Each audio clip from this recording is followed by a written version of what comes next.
जय हिंद विद्यार्थी मित्रांनो.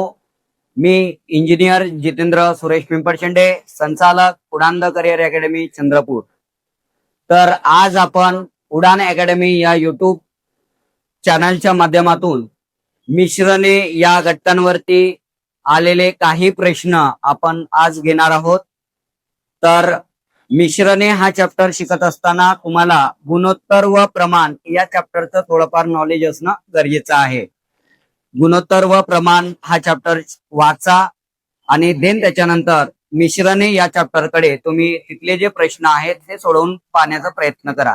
तर चला, पोलीस भरती, महाराष्ट्र पोलीस भरतीमध्ये आलेले काही जे प्रश्न आहेत ते आज आपण युट्यूबच्या माध्यमातून घेऊया. तर क्वेश्चन नंबर 1, 55 लिटर मिश्रणात दूध व पाणी यांचे गुणोत्तर 8:3 आहे. तर यात किती लिटर दूध टाकावे, किती लिटर दूध टाकावे म्हणजे नवीन द्रावणात दूध व पाण्याचे गुणोत्तर 4:1 होईल. म्हणजे तुम्हाला पहिलं मिल्क अँड वॉटरचा जो रेशो दिलेला आहे तो 8:3 दिलेला आहे. म्हणजे टोटल किती झालं? 8 आणि 3 11 पार्ट म्हणजे 55 लिटर. तर 1 part is equal to 5 litre. एक पार्ट म्हणजे किती झालं? 5 लिटर.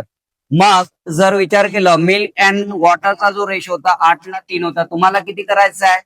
4:1 करायचं आहे. बट ऍड काय करत आहे तुम्ही? काहीतरी लिटर दूध ऍड करताय.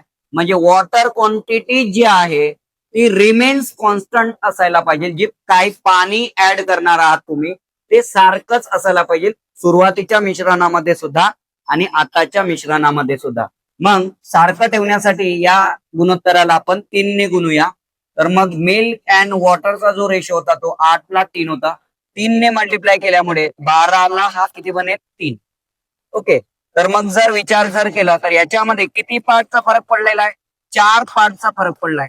मग एक पार्ट म्हणजे किती लिटर आला? 5. मग 4 गुणिला 5 म्हणजे 5 लिटर जे आहे ते तुम्हाला दूध एक्स्ट्राचं ऍड करावं लागेल. म्हणजे ऑप्शन क्रमांक डी हे तुमचं उत्तर असायला पाहिजे. SRPF गट क्रमांक 4 2024 ला विचारलेला प्रश्न होता आणि नागपूर पोलीस भरती, पोलीस शिपाई भरती 2024 ला विचारलेला प्रश्न. नेक्स्ट प्रश्न वळूया आपण.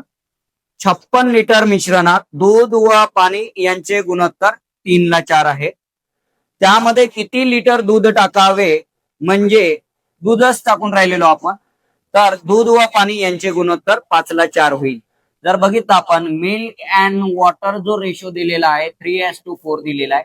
नंतर त्याच्यामध्ये काहीतरी दूध ऍड केल्याच्या नंतर तो रेशो 5:4 होईल. आता या प्रश्नामध्ये जर बघितलं water quantities are remains constant, जी पाण्याची जी क्वांटिटी आहे ते पहिलेही 4 पार्ट आहे आणि आताही 4 पार्ट आहे. म्हणजे फरक कुठे पडला? फक्त मिल्क क्वांटिटी मध्ये, म्हणजे दुधाच्या पार्ट मध्ये. म्हणजे किती पार्टचा फरक पडला? 2 पार्टचा. मग टोटल जे द्रावण दिलेलं आहे तुम्हाला 3 आणि 4 7 पार्ट दिलेला आहे. 7 पार्ट म्हणजे किती लिटरचं द्रावण दिलेलं होतं? 56. म्हणजे 1 part is equal to 8 litre. मग किती पार्टचा फरक पडला तुम्हाला? 2 पार्ट. मग 2 part is equal to 2 into 8 म्हणजे 8 दुने 16 लिटर तुम्हाला त्या द्रावणामध्ये, सुरुवातीच्या द्रावणामध्ये ऍड करावं लागेल. म्हणजे तुमचं ऑप्शन क्रमांक ए हे उत्तर बरोबर राहील. नेक्स्ट क्वेश्चन वळूया आपण. क्वेश्चन 12 लिटर द्रावणात 5% साखर आहे. त्या द्रावणाला उकळल्यानंतर 2 लिटर द्रावणातून जे पाणी आहे ते कमी झालं तर उर्वरित द्रावणात साखरेचे प्रमाण किती? मग आता मला सांगा, 12 लिटर द्रावणामध्ये 5% साखर होती. मग आता जे बाष्पीभवन होत आहे ते फक्त पाण्यात होऊन राहिलं. म्हणजे याचा अर्थ concentration of sugar are increase. कारण पाण्याचं प्रमाण कमी झालं त्याच्यामुळे साखरेचं प्रमाण हे तुमचं वाढायला पाहिजे. म्हणजे तुमचं उत्तर 5%पेक्षा जास्त यायलाच पाहिजे. तर चला बघूया आपण. मग 12 लिटर मध्ये तुमचं कॉन्सन्ट्रेशन होतं 5%. 2 लिटर द्रावण निघून गेलं. म्हणजे 2 लिटर काय निघलं? पाणी निघेल फक्त. म्हणजे आता जे द्रावण बसेल तर ते वाचेल किती लिटर? 10 लिटर. मग 10 लिटर मध्ये शुगर कंटेंट किती पर्सेंटेज असेल? तर इथं जर बघितलं आपण 5 दुने 10 आणि 2चा भाग 12 मध्ये किती वेळा गेला? 6. म्हणजे 6% हे आता तुमचं साखरेचं प्रमाण नवीन द्रावणामध्ये झालेलं असेल. चला विद्यार्थी मित्रांनो, नेक्स्ट लास्टचा प्रश्न घेऊया आपण. छोटा व्हिडिओ बनवण्याचा आपला हेतू आहे आज, आणि तो व्हिडिओ जास्तीत जास्त विद्यार्थ्यांपर्यंत पोहोचवण्याची तुमची जिम्मेदारी आहे. चला, एका 60 लिटर मिश्रणात दूध आणि पाणी आहे, त्यात 10% पाणी आहे, त्यात 10% पाणी आहे. तर मिश्रणात 20% पाणी करायचे असेल तर त्याच्यामध्ये पाणी किती ओतावे लागेल? म्हणजे याचा अर्थ तुम्हाला दूध जी क्वांटिटी आहे ते आर रिमेन्स कॉन्स्टंट. 60 लिटर मिश्रणामध्ये सुद्धा दुधाची क्वांटिटी सारखीच असेल, आणि जे काही नवीन द्रावण बनेल त्याच्यात सुद्धा दुधाची क्वांटिटी सारखी असेल. फक्त क्वांटिटी जी आहे ती कशाची चेंज झालेली असेल? पाण्याची क्वांटिटी चेंज झालेली असेल. मग सो देअरफॉर 60 लिटर द्रावणामध्ये 10% पाणी आहे, म्हणजे याचा अर्थ 90% तुमचं मिल्क आहे.